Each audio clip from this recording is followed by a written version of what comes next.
On August 19, 1953, a man named Kermit Roosevelt sat in a basement in Tehran with a suitcase full of American dollars and a plan to destroy the only democracy the Middle East had ever known. He was 37 years old. He was the grandson of a president, and in 4 days he would change the course of history in ways we are still living through right now. Today, as bombs fall on Iranian soil, this is the story they don't teach you in school. This is Operation Ajax.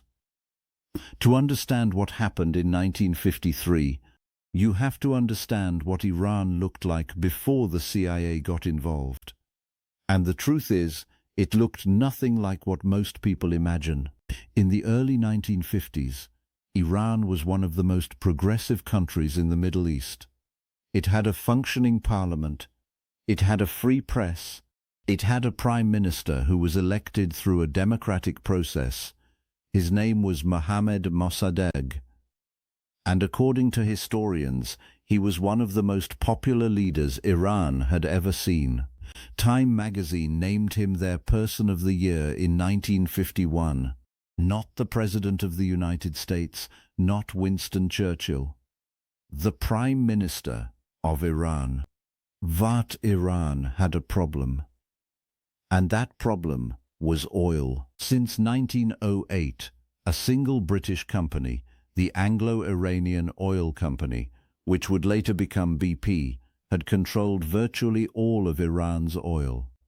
The terms of the deal were, according to records, staggering. Britain took 84% of the profits. Iran received 16% from its own oil under its own soil. Iranian workers in the oil fields at Abadan reportedly lived in slums, while British executives lived in walled-off luxury compounds with swimming pools and tennis courts. Mossad believed this was theft, and in March 1951, the Iranian parliament voted unanimously to nationalize the country's oil industry. Iran's oil would belong to Iran. Britain was furious, but they couldn't act alone. Mohammad Mosaddegh was not what anyone expected. He was in his 70s. He was frail. He sometimes conducted meetings from his bed. But according to diplomatic cables from the era, he was brilliant, stubborn, and utterly incorruptible. A combination that terrified both London and Washington.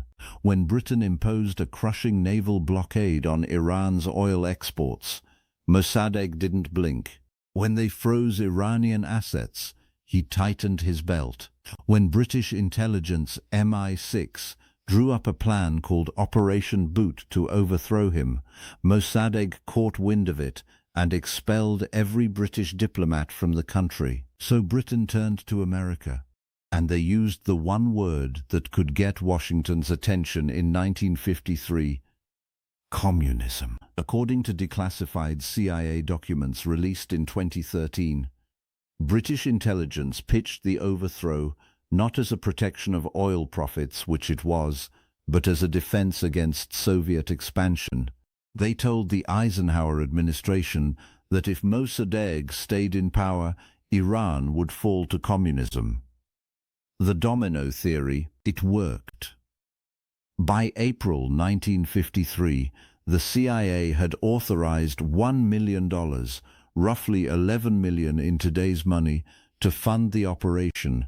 The plan was codenamed TP Ajax, and the man chosen to lead it was Kermit Roosevelt Jr., a senior CIA officer and the grandson of President Theodore Roosevelt. On July 19, 1953, Roosevelt crossed the Iranian border under a fake passport with the alias James Lockwood. He carried with him a plan that would be executed in 4 days. 4 days to end a democracy. According to the declassified CIA history of the operation, here is what Kermit Roosevelt did. First, he built a network. Using suitcases of cash, CIA agents reportedly bought newspaper editors, bribed military officers, and hired some of the most feared mob bosses in Tehran. Young agents fanned out across the city distributing money and instructions. Then came the false flags. According to records, agents posing as members of Iran's Communist Party, the Tudeh, staged attacks on mosques and religious leaders. CIA officer Richard Cottam later confirmed that British intelligence sent people they controlled into the streets to act as if they were communists, throwing rocks at mosques and threatening clerics. The goal, according to the documents, was to make Iranians believe that Mosaddegh was allowing communists to destroy their country. The first coup attempt came on August 15th. The Shah, Iran's monarch, Mohammad Reza Pahlavi, who had been convinced to sign a royal decree dismissing Mosaddegh, sent a military officer to deliver the order. But Mosaddegh had been tipped off. He arrested the officer.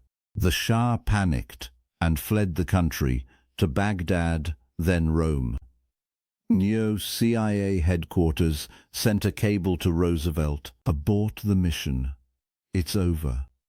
Roosevelt ignored the order. On August 19th, he launched the final push.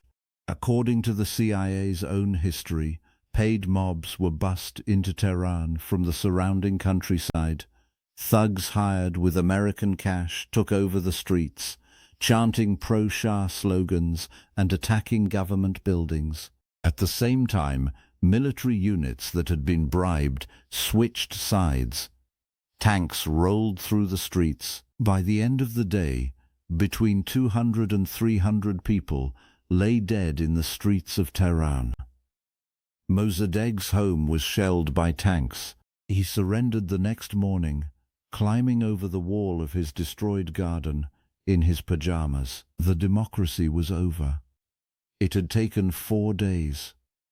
What happened next is where the story gets truly dark. The Shah returned to Iran and, with CIA support, consolidated absolute power.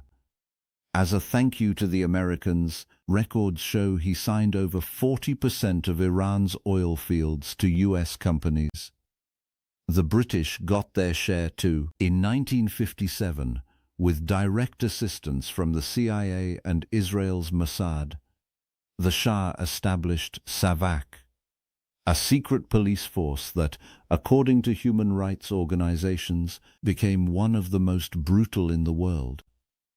The FARC reportedly tortured dissidents with electric shocks, nail extractions, and mock executions. Political prisoners numbered in the thousands. Any opposition was crushed. Mosaddegh was tried for treason by a military court.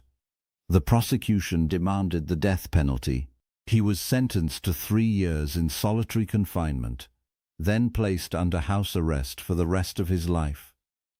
He died in 1967, in the same village where he'd been imprisoned, reportedly never having left his home. His foreign minister, Hossein Fatemi, was not as fortunate. He was executed by firing squad in 1954. Kermit Roosevelt returned to America a hero. President Eisenhower secretly awarded him the National Security Medal. He later left the CIA and became a consultant, ironically, for the very Iranian government he had installed. His firm reportedly received $116,000 a year from the Shah's regime. For 60 years, the United States officially denied any involvement. It wasn't until 2013 that the CIA formally acknowledged its role in the coup. But the consequences didn't wait for an admission. In 1979, the Iranian people, after decades of living under the Shah's repression, rose up. The Islamic Revolution overthrew the monarchy. Revolutionaries stormed the American embassy and took 52 hostages for 444 days. And when they chanted "Death to America" in the streets, they weren't speaking in abstractions.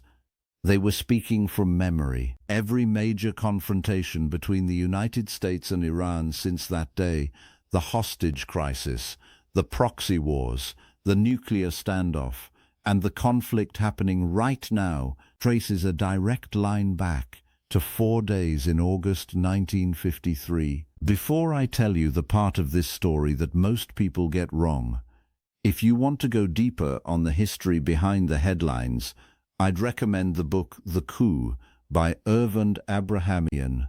It's the most detailed account of Operation Ajax ever written, and you can listen to it for free with a trial of Audible. Audible has the largest selection of audiobooks anywhere, and your first 2 books are on them. I'll leave a link in the description. Here's what most people get wrong about this story. They think it's ancient history. They think 1953 was a long time ago, and it doesn't matter anymore. But according to historians and foreign policy analysts, Operation Ajax didn't just overthrow one government. It created a template. The CIA used the same playbook in Guatemala the very next year, in 1954. And in the decades that followed, similar operations were reportedly carried out across Latin America, Africa, and Southeast Asia. More importantly, it broke something between 2 nations that has never been repaired. Every Iranian schoolchild reportedly learns about 1953. It is, according to scholars, the foundational trauma of modern Iran, the moment when a foreign power decided that Iran's oil mattered more than Iran's people. The man who ran the operation, Kermit Roosevelt, actually understood this. In his memoir, he reportedly warned future intelligence officers against repeating what he'd done, arguing that the operation only succeeded because many Iranians genuinely wanted the Shah back, and that forcing regime change where that support didn't exist would be catastrophic. It's a warning that, according to many historians, has been ignored repeatedly ever since. Some stories don't end, they echo. They echo. If you think this story deserved to be told, hit subscribe. We uncover the darkest chapters of history that the textbooks left out every single week, and there are a lot more stories like this one.